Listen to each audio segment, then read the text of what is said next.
Hello and welcome to this tutorial on the new promotion tab in the instadub software. You can find the promo tab via the menu icon here. If your menu is looking a little bit different, it could be because you are in the promo view. It's a reduced view with the more complex features of the program hidden from view, allowing you to run a promotion action, image upload actions, viewing the accounts and stats. So this promo view is really just for new users who kind of want to hide some of the complexity for now. So going back to the promo tab, we can see we have the standard screen here. The way the promo module works is you enter some keywords, hashtags, you enter similar accounts, and you enter some explore locations, which is squished in a bit here, but I've tried to fit everything into the video recorder. So, right, firstly, for using this module, you'll need to have an account in the software. If you don't have an account in yet, you can add it, and more information on that is in the Add Account video tutorial. That should be in the Getting Started playlist.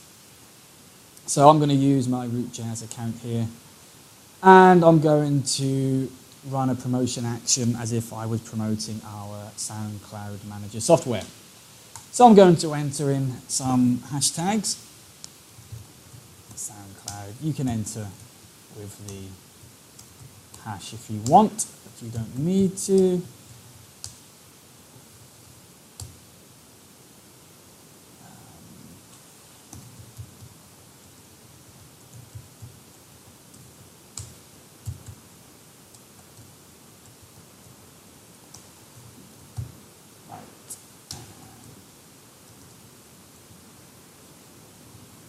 So we've put in some music genres here.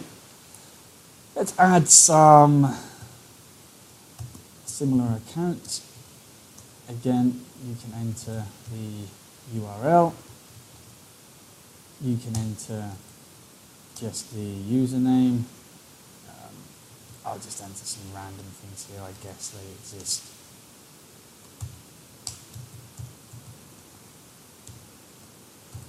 And you can also enter some explore locations. I'll just drag the program out and bring it over for you. Now, an explore location is a specific location specified by Instagram, which will include images that were taken at or around that location. You cannot just enter an address here. It has to be a specific explore location URL or the ID.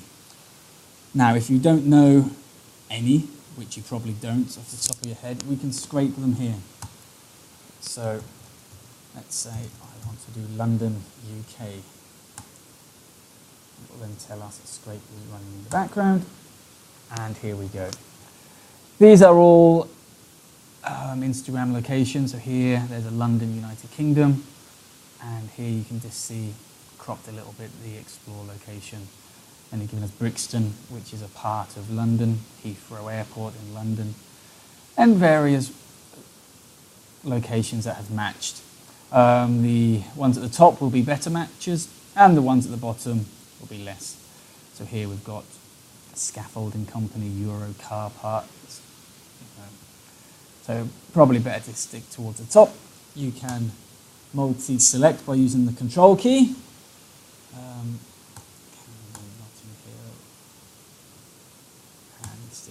Hollywood.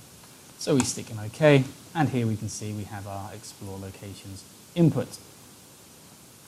So I'll just bring the program back into view, and I'll drag that back over a little bit.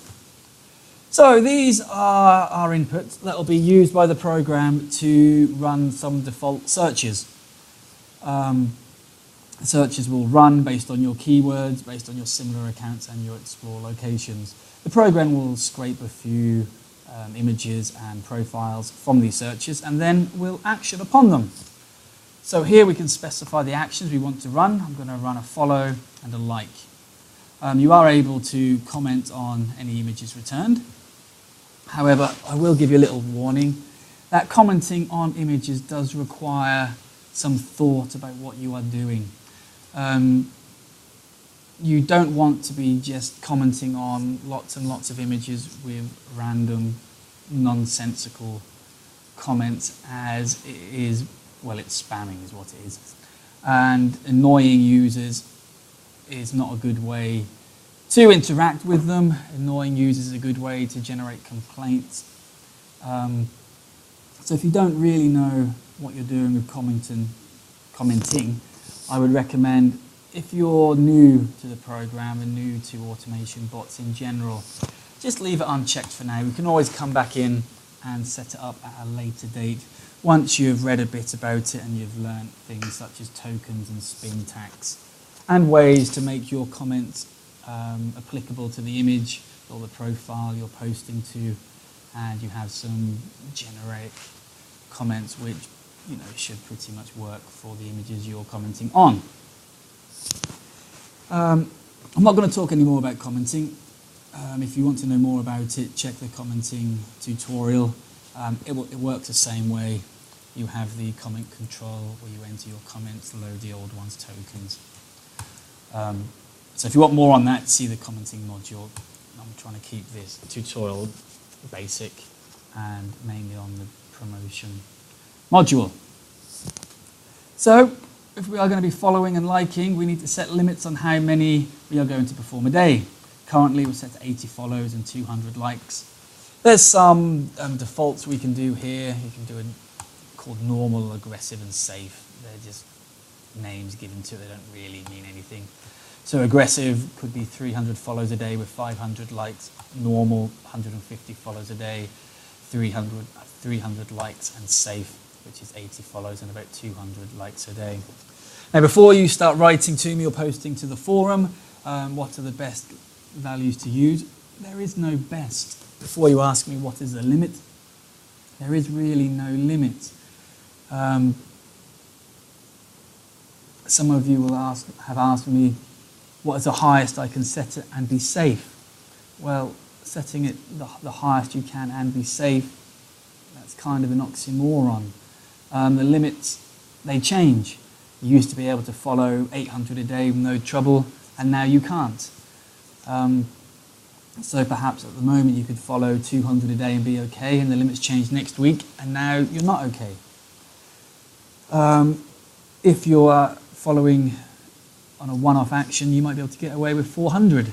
But that doesn't mean you can then do 400 every day, 7 days a week, 30 days a month, 365 days a year. So do think about it, and just because you have an automation bot doesn't mean you need to do as many as you can, as fast as you can. Better to do a little bit every day and keep everything safe and under the limits and not in Instagram's view. So personally, I would go for safe. However, you can go for what you want, and you can modify them here as well. So go back to 80, 200. So also, we can specify an effective or wider promo mode. Effective, that would be, from our results here, if we perform a hashtag search on SoundCloud, we will get an image. Now, that image was posted by a profile.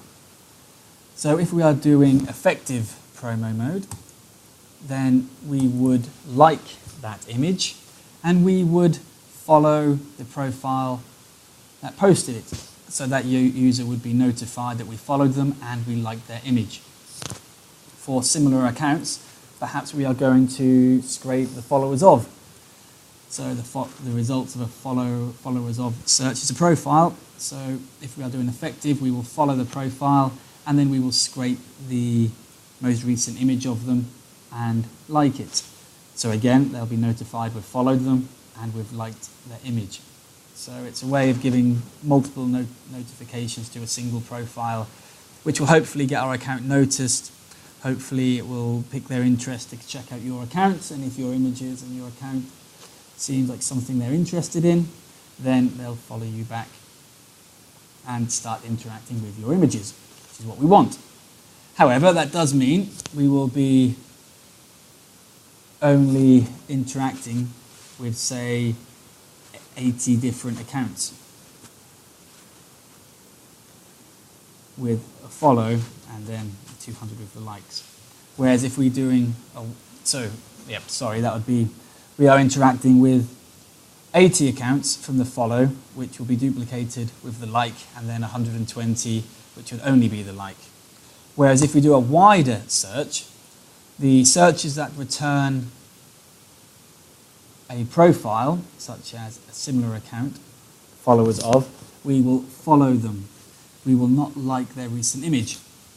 For a search that returns a image, we will like the image, but we will not also follow them.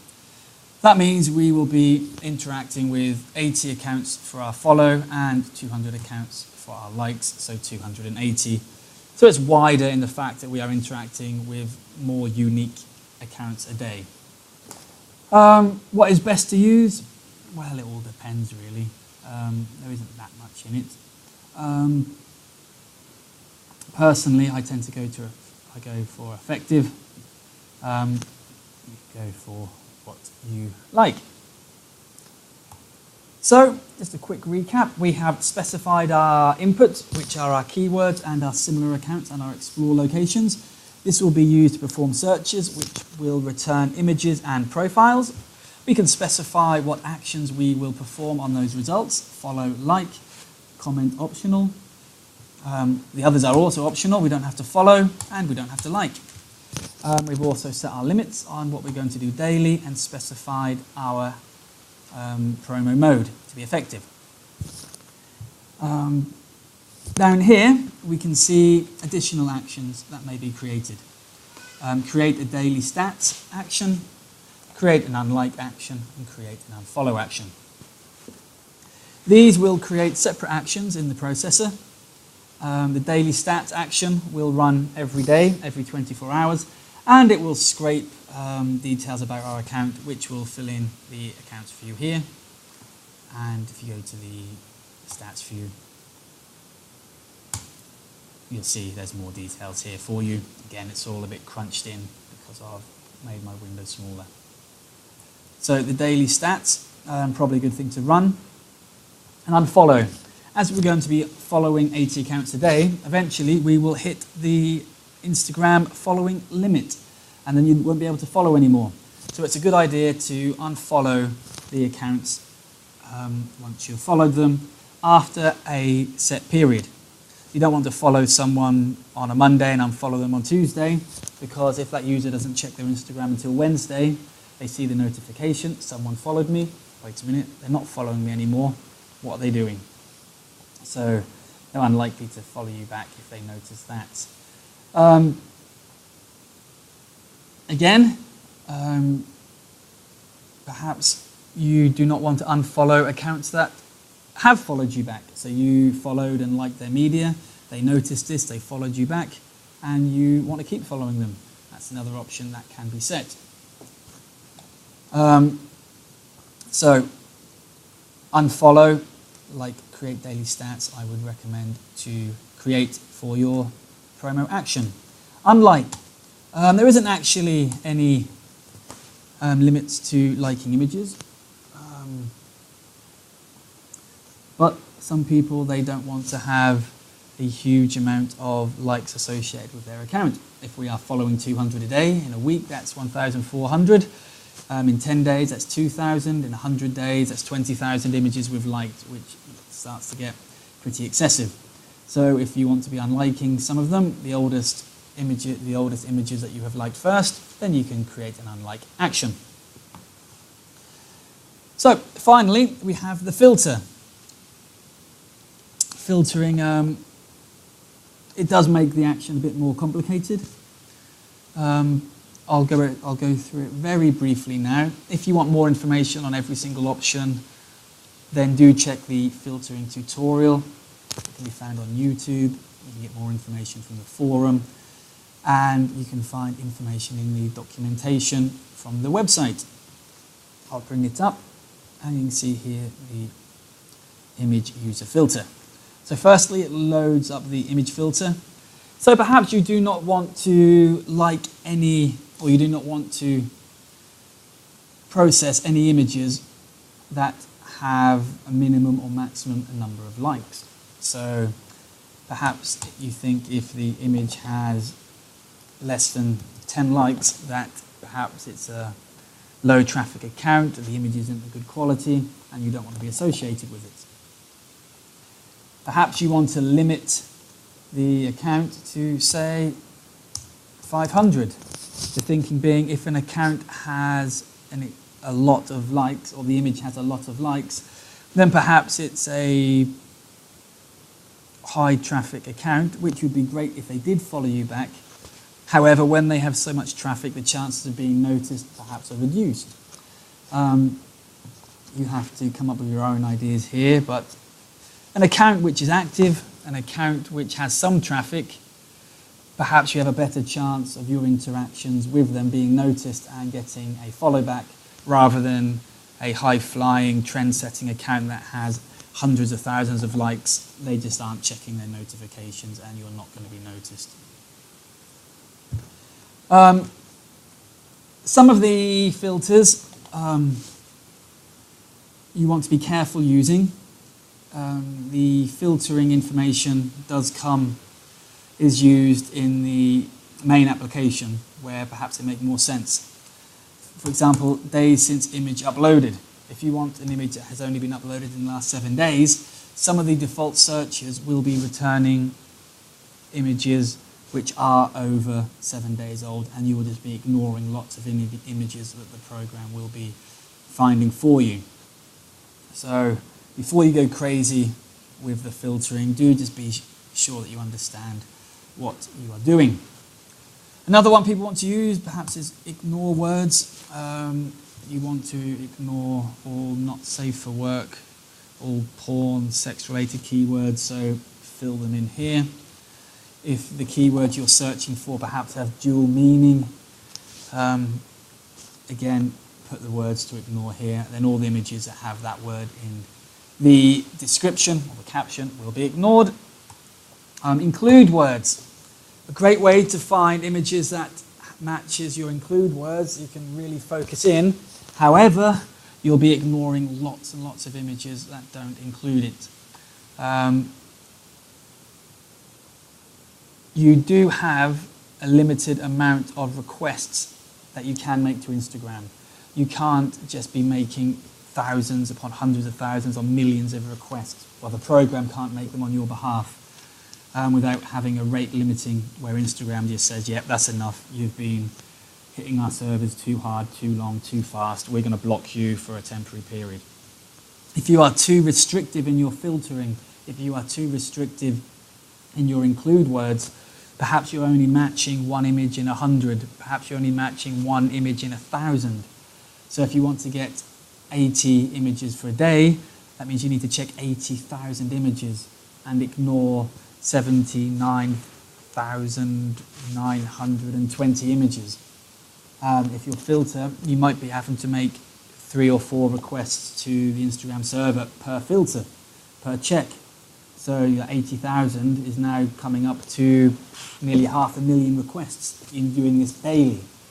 And that will get you a temp block. There's nothing the program to do. You're telling the program to make these requests. So do think about it. Give it a go, see how it works, but do monitor it. The program really is a framework for you to build your actions, to monitor them, to analyze them, to tweak them, to get the best responses from it. So yeah, do be aware of what you're doing. Yep, ignore if the account follows you. You don't want to be liking an image if the account already follows you. It's a waste of your daily like. Unique accounts.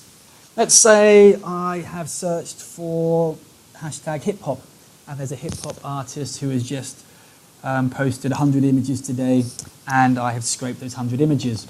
I don't really want to be liking 100 images of the same account, and so I can specify unique account. That means I will only interact with one image of the account.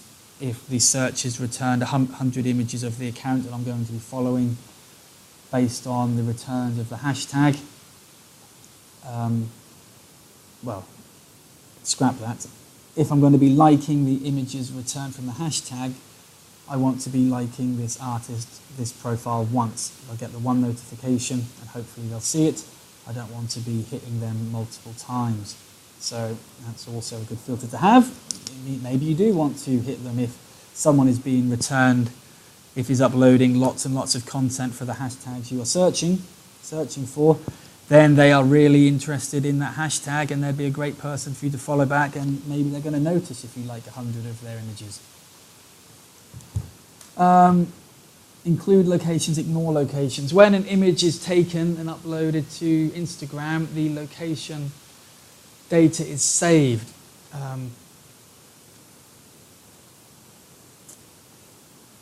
People don't really understand how this works. If you're searching for hashtags, hip-hop, and then limiting my locations to London, hip-hop is a popular genre worldwide. I mean, you're going to have hundreds of thousands of people from the Americas, from Europe, from Asia, from Australia, uploading images with the hashtag hip-hop. I'm going to be ignoring all of them unless they include a location. The image was tagged with the location data, which include London. I mean, you're going to be ignoring 99.99% of images. Again, we have that filtering issue. So you may be asking, if it's no good, don't use it. Why is it here? Because this does make sense if you are building your own searches in the full application.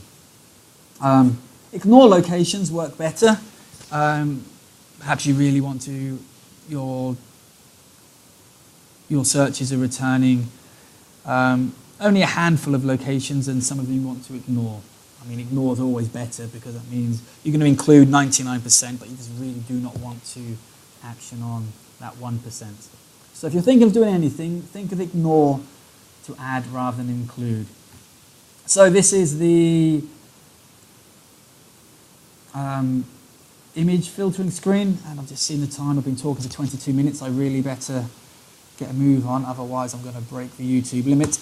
User filter, again, we can filter the users we go into action on. We do not want to action on any user that has less than 100 followers. If they have less than 100 followers, maybe they're a fake account, maybe they are just no good. Waste of our time. Maximum, and if they have more than 500,000, they are a main account. They're not going to notice little old me actioning on them. Their notifications are going to be going through a pretty pace, and we're going to get lost in the crowd. Similar things, we've got a followers ratio. It's a good one that perhaps an account has 500, that they have 500 followers and they're following 4 people. They are never going to follow you. But perhaps they've got 500,000 followers and they're also following 490,000 people. I think Instagram allows varying following limits depending on your followers. So we can set a ratio here of 1 to 1. So I mean, if they're following 10 and they've got 10 followers, then they 100 follow back ratio. If they're following 1,000 and got 1,000 followers, again, they follow everyone. So maybe you can experiment with this and find out a good ratio which works. How many images have they uploaded? When did they last post? Are they active?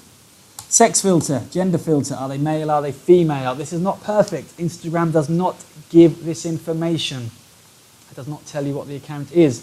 However, the user may have entered their name. If they entered their name as a female name, we can scrape the female name, and the program provides a list of, I think it's 3,000 male names and 3,000 female names. However, these are basically English names. There's probably some duplication in some of the European languages, but they are mainly English names. If there's a typical German name, which doesn't exist in English, it's not going to be matched. If you can find lists of male, female names for your country, you can add them to the program. Details of that is on the forum. Come to the forum, ask the question, you can find that information. I'm going to have to be quick here. Again, if you are from Asia or have a different script, the Cyrillic script for the Russian users and some of the Eastern European countries, if you are using a Hindi script, an Urdu script, a Thai script, you can add your own script into the program and it will match those names. Well, it will attempt to. I'm not sure how the right to left languages will work, perhaps for Chinese names and Hebrew, but